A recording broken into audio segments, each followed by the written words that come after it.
Okay, this is Dr. Jimmy again. I'm hoping to make as many of these bastards as I can on this day when I really should be on my way to Halloween Horror Nights. It's almost 5 o'clock.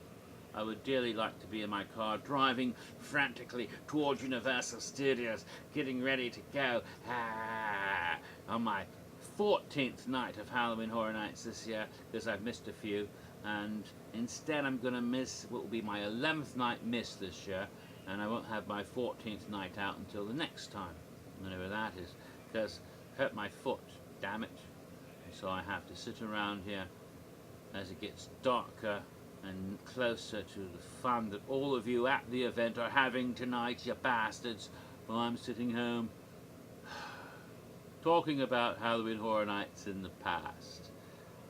I think this is part 7. I believe so. Part 7 of my history of Halloween Horror Nights 19, ripped from the silver screen. And I've talked about 2 haunted houses featuring Frankenstein and Dracula. I almost said Fracula and Drakenstein, which is, I'm not drunk, not yet, so I shouldn't say that. But the Wolfman is the third house. The Wolfman based on the 2010 remake. Of course, the 2010 remake hadn't come out yet. So when they made the house, it could be seen as a sort of preview of the film. Originally, it would have been out about the same time as the film, but since it hadn't come out yet, the house kind of spoiled certain scenes. And it even implied the big shocking secret from the Wolfman. If you see the film, of course, there's horrific murders, and Benicio del Toro, playing Larry Talbot, believes that he is guilty of those murders, but then discovers finally that there's a second frickin' werewolf, his own dad, who is played by Anthony Hopkins, of course, most notable for playing Hannibal Lecter.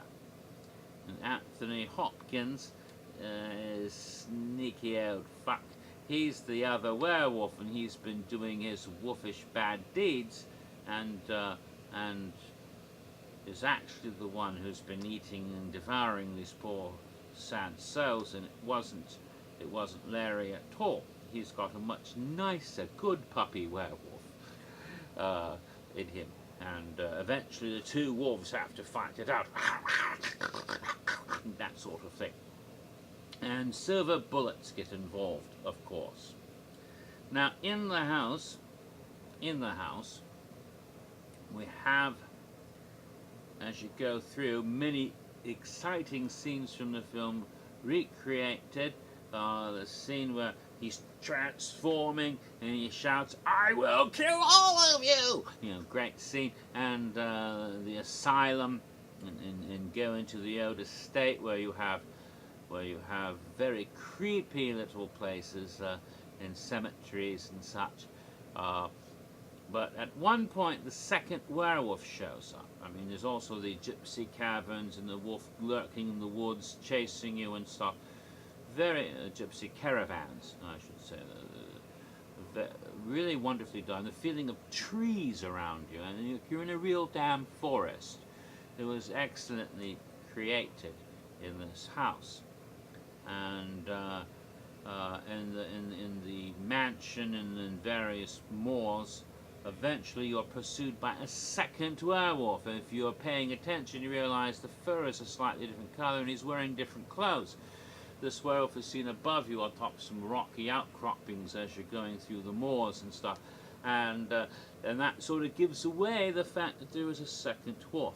And eventually you have the scene where the wolf is shot with the werewolf is shot with a shotgun, which is done right in front of you on a large stone circle like Stonehenge, and then there's the guy with the gun, and he shoots, and the wolf is thrown back. I mean, you're in between, but somehow the bullet magically goes through your body, the shotgun blast, and hits the wolf, who goes flying through the air into the shrubberies because he's on a bungee cord. And it's done really, if your timing was right and you got right in between and you saw this happen, it's like, what the fuck, what the heck, as you watch this going on. Pretty awesome effect, really. If you miss the timing, it's just like, why is there an empty stone circle? And so if you caught it just right, it was just pretty nifty. So it was. That's why you have to go back through houses over and over and over again until you go insane. Yes, of course. So that was the Wolfman, delightful little house. All righty then. So now we're done with the houses and the sound stages. So we go to the disaster overflow queue area. And that's where we should go next. But you know what? I think before I do that house, which was sort of an original house, instead of going by location, I'll go by the IPs. Now, Dracula and Frankenstein really weren't IPs. They were new takes on concepts that had been used at Universal. But you might consider them the classic Universal monsters redone, which they sort of were. But there were definite IPs, specifically, in addition to the Wolfman, Saw and Chucky. Of course, of those, Chucky is also a Universal property, but in the case of Saw, they had to get the license from Lionsgate. And in a way, 2009 followed a pattern they started in 2007 of spotlighting licensed IPs from outside Universal, they've had those before 2007, but they never actually had a contract with those companies.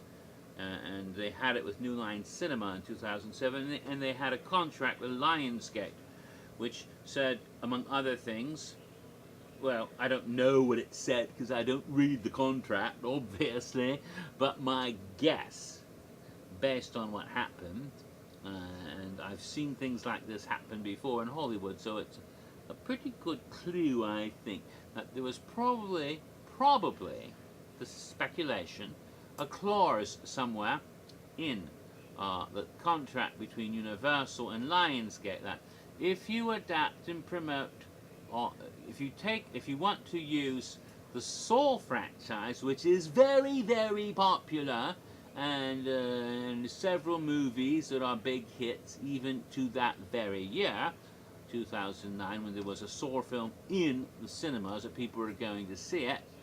I think it was Saw 4 or 5, I forget. It was the one before the one that was in 3D. I think it was 4, or 3 or 4, I think it was 4. But if you want to use these and use Saw, which is a big, hot property, then you're going to also have to promote one of our other properties that didn't do so well in the movies, which is now being released on video, and we can promote that too, right? And so they agreed. But it wasn't a house by itself, but it was used heavily in a scare zone and a haunted house. Another Lionsgate property. And I'm sure the contract between them and Lionsgate included both. It would have had to. And so there must have been some contingency factor, I'm certain. So Saw came with the price being My Bloody Valentine. I'm sure of that. Okay, but Saw was the house located in the Jaws queue area. Yes. And I'm skipping over Disaster to go there because I want to cover these IPs first. And so, Saw, of course, is based on a long-running franchise, which had started a few years before that. I think it ultimately had 7 films, so maybe it wasn't the one before the one in 3D, because the last one was in 3D, I think. Or have they had 2 of them in 3D? It's been so long since I watched these films. It was quite popular in that particular decade, the first decade of the 21st century. I think it started around 2005, maybe 2004. They started making these Saw films, and they were rather twisted. I think it had to be 2004 because I was still working at Disney. The first time, when the first one was announced to come out that Halloween, and by the time it came out, I was not at Disney anymore. That would be 2004, I think, if that's true. 4, 5, 6, 7, 8, 9. It might have been, oh, so it might have been Saw 6 that was in cinemas in 2009, if that was the case. They always came out right at Halloween. And the film's concept was that there was this man named Tobin, I think. No, that was the actor. I forget the name of the man. John something. Who didn't really matter what his name was. Basically, he had decided that people were wasting their lives, that they didn't live their lives, they didn't appreciate how good it was to be alive, and they were just wasting their life because they didn't appreciate it, and therefore he would teach them to appreciate their lives in a series of rather heinous tests to see if they are willing to pay the price to stay alive. How far could they go to keep the precious gift of life? Would they live even if it meant that they would be blind or missing an arm or some other horrible thing? Oh. And in the first film, you don't know exactly what's going on, but you think the police begin to find people caught in these traps, and the person who is known by the mysterious sobriquet of Jigsaw is committing these heinous acts, and no one knows who Jigsaw is. And eventually, a physician finds himself trapped in a bathroom with another fellow, and as this is going on, and it turns out that all along, here I am spoiling it again, the dead body in the middle of the room was Jigsaw himself. And that's when we first learned who Jigsaw was. In later films, we find out that he's had various assistants helping him carry out his nefarious schemes over the years, some of whom take it too far the wrong way and are not interested in anybody surviving the traps, because Jigsaw always wants there to be a way for a person to get out of a trap, even if it does involve a heinous price. They should be allowed to escape and then survive if they're willing to do what needs to be done to survive it. Some of Jigsaw's disciples just wanted to fucking kill people, and so they made it, the trap so insidious that there was no way to get out. And that pissed him off, and eventually those people got punished by Jigsaw himself, even occasionally after he was already dead, because he set it in motion through various schemes to go back and get those people who were doing it wrong. Very clever bastard, Jigsaw, to be able to manipulate events long after your own death. But he had ways of doing that, and there were even other people working for him that the first few didn't know about, including someone from the very first Jigsaw film, who turns out to have been involved all along.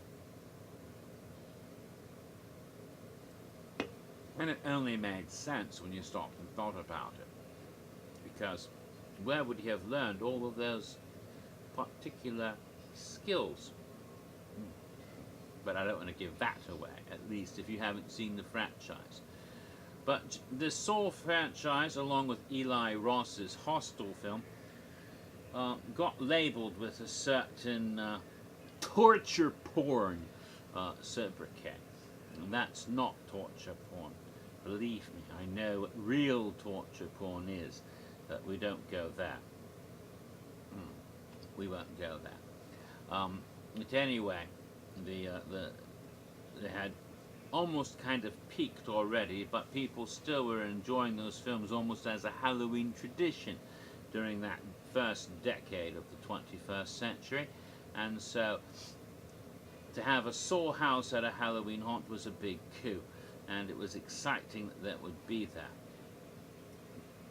So the Saw house at Halloween Horror Nights was located in the Jaws queue, and you went in going into Jigsaw's actual lair originally, and damn it, wouldn't you know, I've run out of time again. So in part 8 I'll continue talking about Saw, and then hopefully also Chucky.